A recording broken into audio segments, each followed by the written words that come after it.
listening to the BBC World Service. Multiple wars, uncountable refugees, mass rapes, children suffering, bombings, violence, terror, religious, ethnic, racial, national, personal. I despair for humanity. I wonder about God, if there is a God.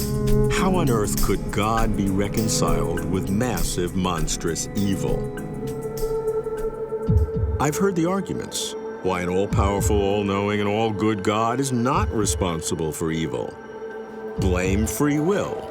Blame human nature. Blame the devil. Blame bad luck. But don't blame God. Why not? If God is really the creator, why not blame God? Is God responsible for evil? I'm Robert Lawrence Kuhn, and Closer to Truth is my journey to find out.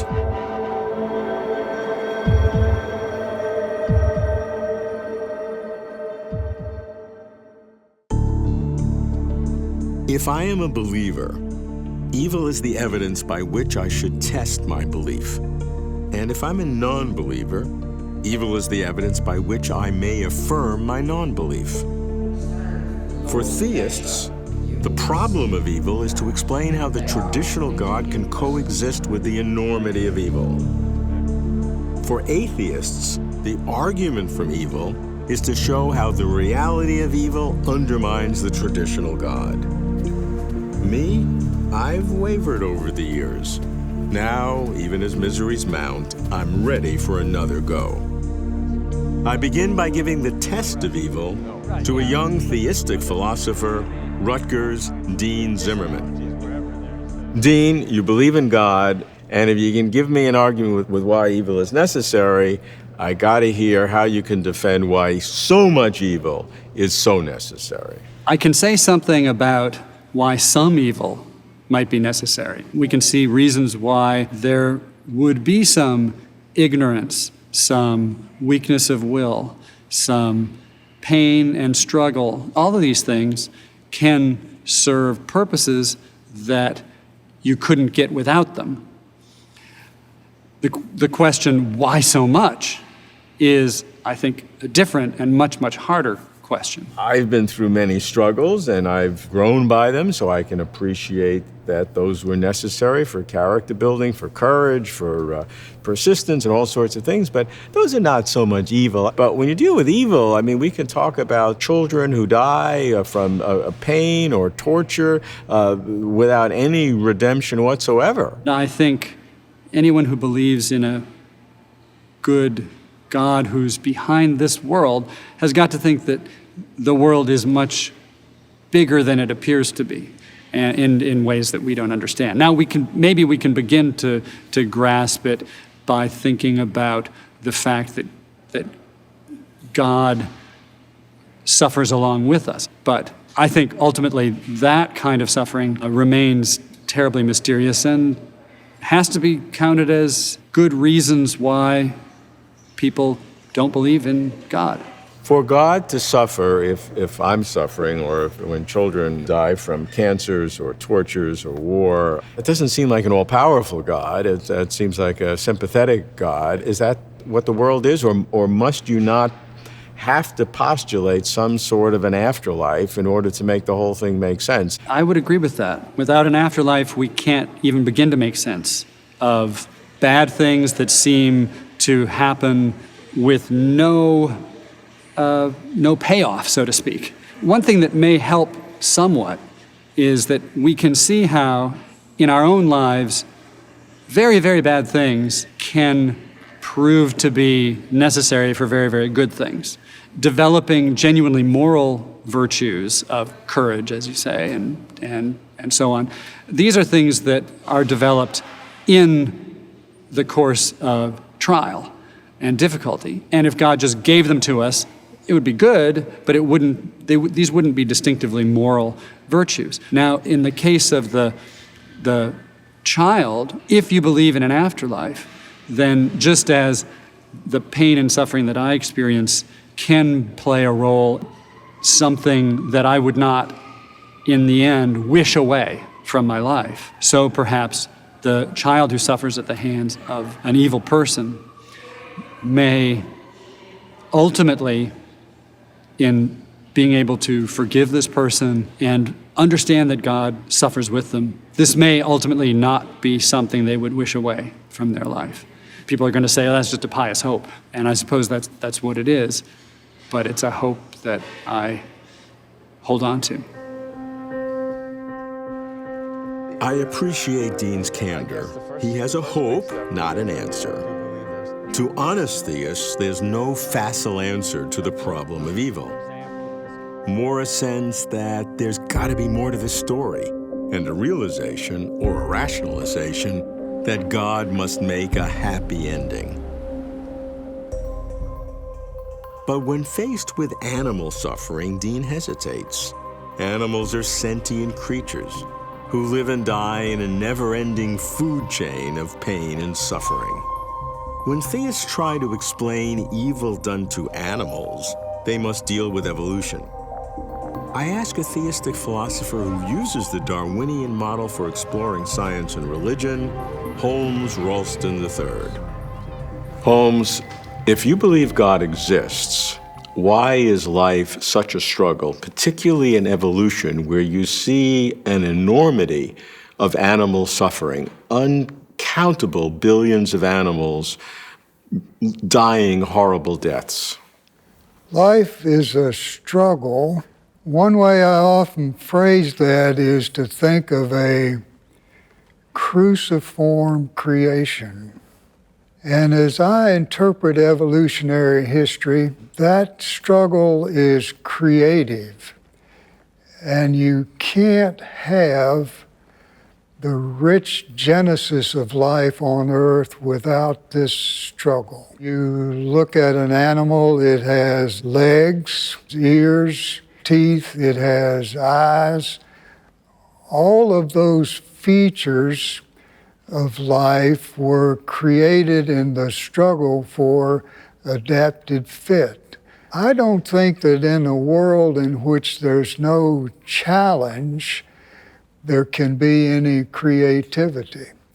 So now I'm interpreting the struggle in evolutionary history as being creative and necessary for the genesis of life on earth as we know it. Why would I call that a cruciform creation?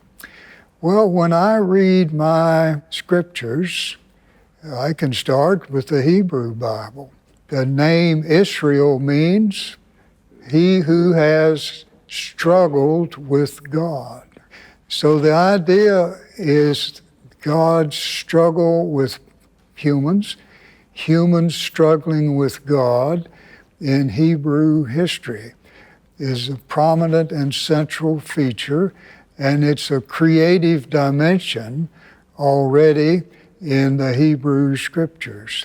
And when we get to the Christian scriptures, Jesus' life is a struggle, and Jesus is creatively becoming God incarnate.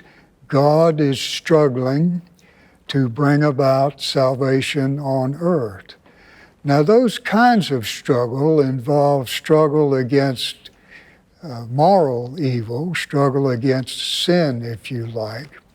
But now when I look at life on earth, the larger process of creativity, I see them both as struggling through to something higher, continuing in the religious life, but going on for millennia in evolutionary history.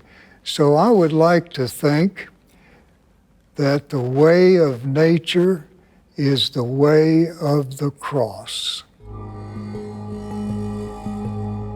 For explaining animal suffering, Holmes has two principles. The first is that creative development requires struggle. The second is a religion-specific Christology of struggle. But struggle and evil are not always linked. So, we have a stark choice. Either God does not exist and evil exists because it can exist, ours being the kind of suffering-laden world one should expect if there were no God, or God does exist, and God's responsibility for monumental misery must be explained. I put the problem to a professor of moral theology at Villanova, who deals with sin and forgiveness, Jesse Couenhoven. Jesse, if there is a God, is it possible that evil is not just something that, has to be permitted because of free will, but is really necessary in a world that has this big picture that God wants? The first possibility that comes to mind for people when the question of evil is raised is the possibility that, well, that's just a result of human beings making the choices that they're given to make. They have this option and they sort of are falling into evil, and God lets that happen. I guess I'm more provoked by the possibility that God might consider evil necessary somehow to the overall goodness of this creation that he has, after all, decided to actualize. And so then the question is, what sorts of things could make evil on the whole positive in some way? I think one of the really intriguing possibilities here, just hinted at over the course of the history of Christian thought, is the question of whether somehow it's good to be redeemed from something. Is that better than just kind of being pretty good or innocent all along or something like that? Is there something superior about having been raised out of the muck and mire? I think it's not unreasonable to say that God isn't really doing anything ultimately unfair to human beings, if on the whole, at the end, there's something sort of positive about the shape of that life. Well, but a large number of people, that's not true. There are millions, if not literally billions of people whose lives start out bad, get worse, and then they die. Right. Do you need an afterlife ultimately to justify the evil in the world? I think you do. I think it's hard to see how you could make that all work out if you didn't have some kind of conception of an afterlife where God makes things right. And is not God responsible for the individuals as well as the collective? If the traditional conception that God is love is right, why would God just aggregate things? That's not what we think of as what a loving parent would do. And so I have the same intuition about God, that God would have to care for the good of each individual. So what we're saying for sure is that for evil to exist alongside a real God, we need an afterlife. I mean, there's no getting around that. Yes. And if I could prove to you there's no afterlife, then you would have to conclude there is no God because of evil. Is that fair? I think that might be right. It's much harder for the theist to come up with explanations for what's going on with all of the evil in the world if there isn't more to the story. If you didn't have some kind of conception of an afterlife. To rationalize evil in a God-created world, Jesse needs an afterlife. I'd be shocked if he didn't. As for the benefits of evil, he suggests redemption, and the contrast between human evil and God's good would make God's ultimate reward even stronger and more appreciated. I worry about arguments that use ends to justify means, especially when other means to achieve those same ends should be available to an all-powerful supreme being. So could God's reasons, however wondrous and ineffable, be sufficient to justify monstrous, unrelenting evils? I hear that New Zealand philosopher John Bishop thinks not. Good, a contrarian. I like contrarians about God and evil. Let's suppose that there is some unknown higher good for which terrible suffering of various kinds is necessary. Or maybe that there are higher goods of a sort that we do know, but they're connected with evils in ways in which we can't comprehend. So that even an omnipotent God logically has to permit those evils in order to achieve these good things. Right. Let's accept that that's the case. I don't think that gives the theodicist, the person who is trying to defend God's justice in the face of evil, all that he or she wants. And this is the reason why. If you're thinking of God as an agent, then presumably God's goodness has to be the highest moral goodness. Well, what standards of moral goodness are we applying in relation to which we say that God is perfectly good? Now, many people, including many theists, would say that it's a very doubtful moral principle that the end justifies the means. I mean, if you're a utilitarian, you may accept that kind of an ethic, but most theists are very doubtful about utilitarian ethics. So you might well say, well, look, if God does permit evil for the sake of some unknown higher good, there's still a question about whether he could be perfectly just, because maybe the end, however good it is, doesn't justify the means. There are many sophisticated theodicies available, and a good example of this is that of Marilyn McCord Adams in her book, Horrendous Evils and the Goodness of God.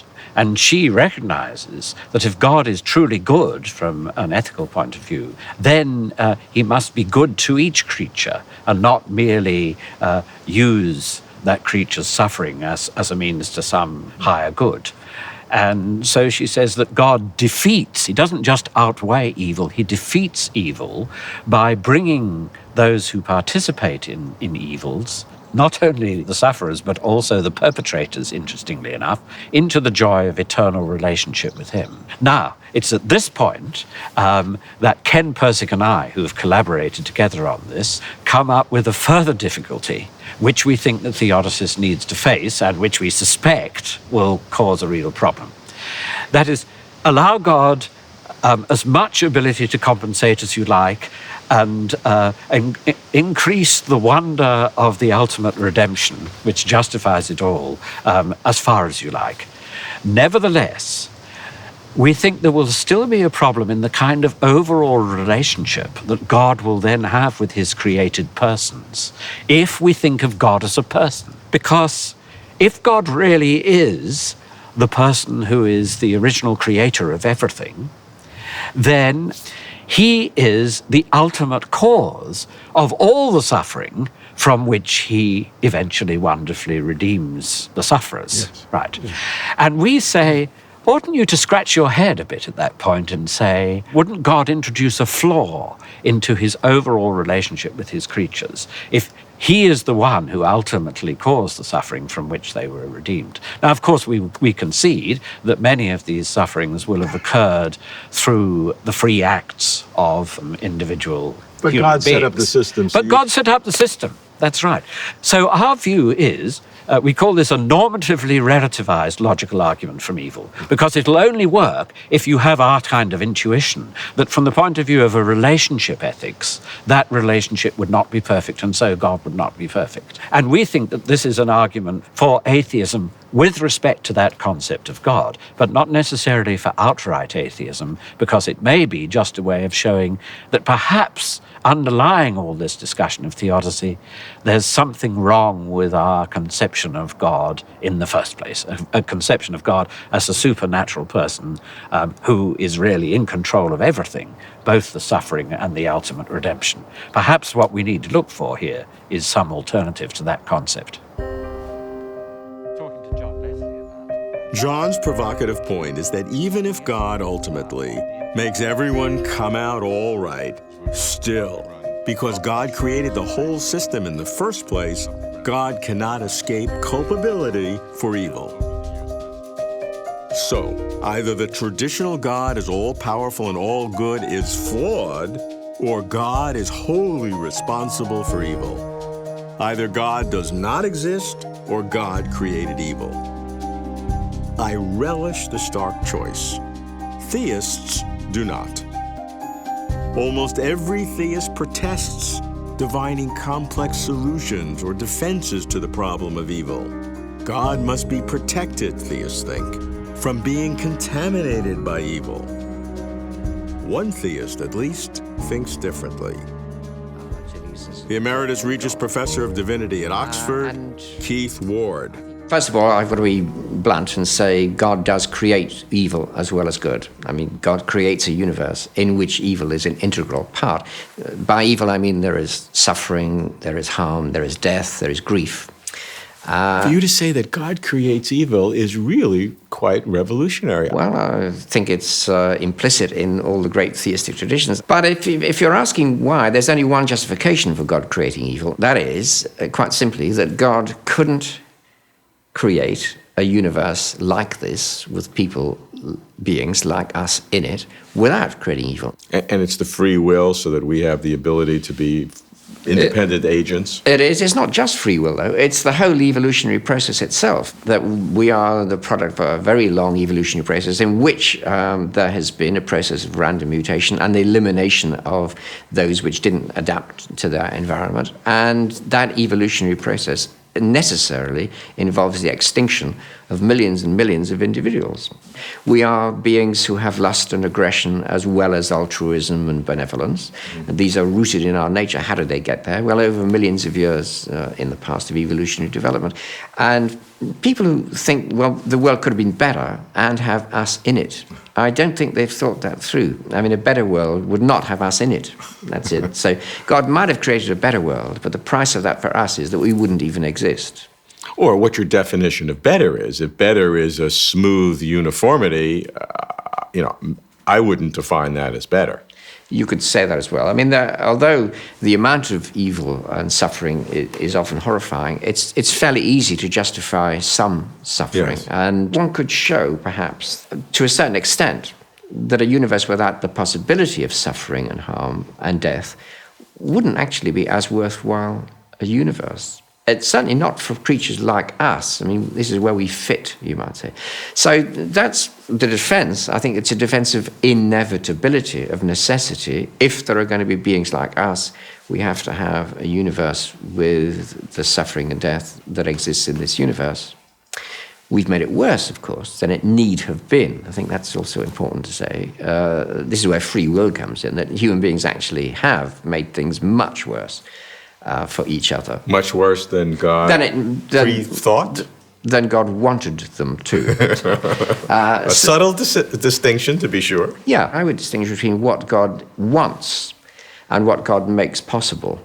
So that God creates a world in which it's possible to do great evil to others, but God doesn't want you to do that. So not everything God creates is what God intends. Well, this sounds coherent for the scope of humanity. What about the individual, the child, the person who suffers, who gets killed, who is tortured? Are we subsuming the individual to the species? Or is the individual important in some ultimate sense? Yeah, I think you have to say it's the individual who's important. And there's this great Dostoevsky question about is it worth creating a world in which one innocent child is tortured and dies? But it's a hard question, but the question presupposes that an innocent child is tortured and died, and that's the end of it, really. But suppose you say you are that child and you die in agony. And then in a life beyond this, you are given an endless, overwhelming good. Then the question might be, would you, as the victim, consent to a universe like this, given that you couldn't have existed in any other universe? That's where you belong. But that means that an afterlife is absolutely essential. I think that's true. Otherwise, there is a logical incoherence between saying God is good and God is powerful and God creates this universe. God couldn't create a universe in which just evil triumphed. So it has to be not only God intends the good, condemns the evil, but that God will also compensate those who suffer evil by giving them endless good. For the problem of evil, I have only 3 possible solutions. Solution 1, obvious to atheists. The enormity of evil contradicts an all-powerful, all-good creator. God cannot exist, and evil just is. Solution 2, God does exist and does allow evil. Why? Perhaps for struggle, soul-making, redemption, God suffering with us. Who knows why? But God does not cause or require evil. Solution 3, God created evil, is responsible for evil. When God actualized this world, God knew with certainty that evil would be part of it. If I were to believe in God, I'd go with solution 3. For an almighty supreme being, I cannot see much daylight between God allows evil and God is responsible for evil. Depressed by that BBC report of the day's evils, I change radio stations and find myself immersed in Beethoven's Piano Sonata No. 29, the Hammerklavier. If only for this wondrous piece of music, I think, our world is worth it. Not because music means more than evil, but because for music to exist may mean there is more to existence. I hope that's closer to truth.